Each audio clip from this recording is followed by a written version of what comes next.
We start with the visit of Chinese Foreign Minister Wang Yi, who is in India for an important, crucial meeting ahead of Prime Minister Modi's visit later this month to China, his first in 7 years. Now, the India-China relationship, viewers, is a very complex one. Ties are still recovering from the Galwan clashes in 2020. It hit the trade aspect, people-to-people ties, and all aspects of a bilateral relationship. There's been progress since then. Some would say even incremental progress. But now it is being expedited by Trump's punitive tariffs. Prime Minister Modi's visit later this month is meant to send out a message to the Trump administration. Also to allow India to better navigate or best navigate the headwinds that exist right now. And also ensure that New Delhi best hedge its bets. Before I play out this report that tells you exactly what all has happened in the India-China relationship, more importantly, what lies ahead, I want to play out these two important sound bites. Chinese Foreign Minister Wang Yi and Indian Foreign Minister Dr. Jaishankar, who held the first round of discussions with his Chinese counterpart. Having seen a difficult period in our relationship, Excellency, our two nations now seek to move ahead. This requires a candid and constructive approach from both sides.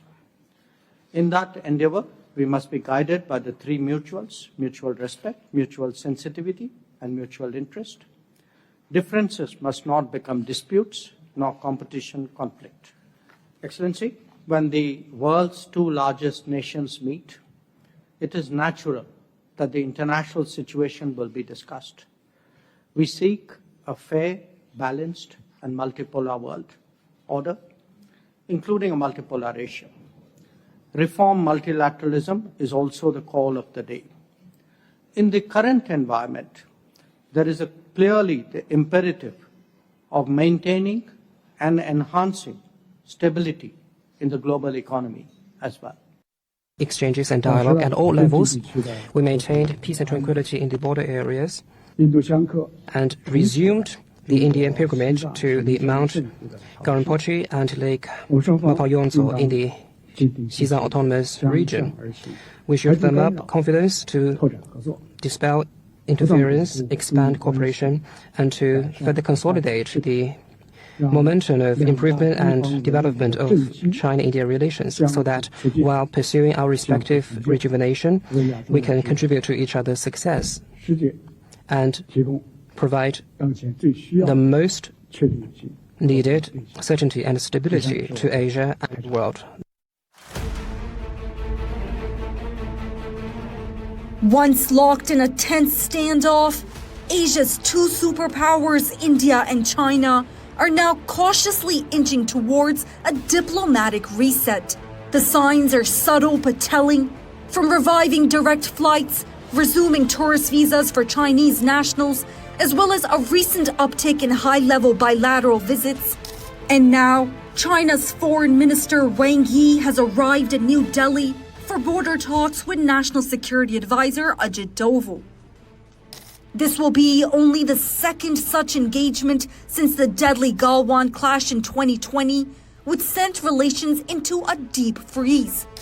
External Affairs Minister S Jaishankar has met with and held bilateral talks with his Chinese counterpart. Prime Minister Narendra Modi is also set to meet with Wang Yi, signaling a broader push to stabilize ties. Wang Yi's trip sets the stage for a more significant diplomatic reset. Prime Minister Modi is scheduled to visit China to attend the SCO summit later this month, his first visit to China in 7 years. The engagements follow a thaw in October, when both sides agreed on patrolling arrangements to de-escalate tensions along the line of actual control, helping ease a 5-year military standoff. The move opened the door to re-establishing bilateral ties that hurt trade, investment, and air travel. As India and China edge back to the negotiating table, all eyes are on just how far this fragile reset can go in easing tensions and paving the way for long-standing stability. The recovery and reset comes amidst punitive tariffs imposed by the Trump administration, leading to broader global realignments. Samia Afsar, NDTV World. All right, India and China are not alone, as Trump has now waged an economic war against some of the other emerging economies, Brazil being one of them, with many in fact now suggesting that BRICS could potentially collectively stand up against Trump's economic bullying. Now, is there a case for it to actually happen, given the fact that both India and China have publicly said that de-dollarization is something that they're not in favor with? Let's get in Mohammad Ghazali, who's been tracking this space very closely for us. Now, Ghazali, this is something that collectively, if the emerging economies come together, they have a better chance of being able to ensure that Trump doesn't economically bulldoze them. Brazil has already spoken about it. What is it that New Delhi feels about this? See, New Delhi has also reacted positively to Mr. Lula's comment, the Brazilian president, when he said that we need better coordination among the BRICS members. Though India has very categorically rejected the entire idea of de-dollarization, but India is also pushing for trade among the countries in Indian currency as well. That came up very recently from the External Affairs Ministry when they were explaining about the idea about a virtual meet among the BRICS countries, which Mr. Lula had proposed, and very soon we can have that as well. The External Affairs Ministry also spoke about the RICs, the trilateral summit between Russia, India and China. It is very hopeful that perhaps the talks will also focus on this when Prime Minister visits China for the SCO summit, but as of now there has been no deliberation on RIC as well.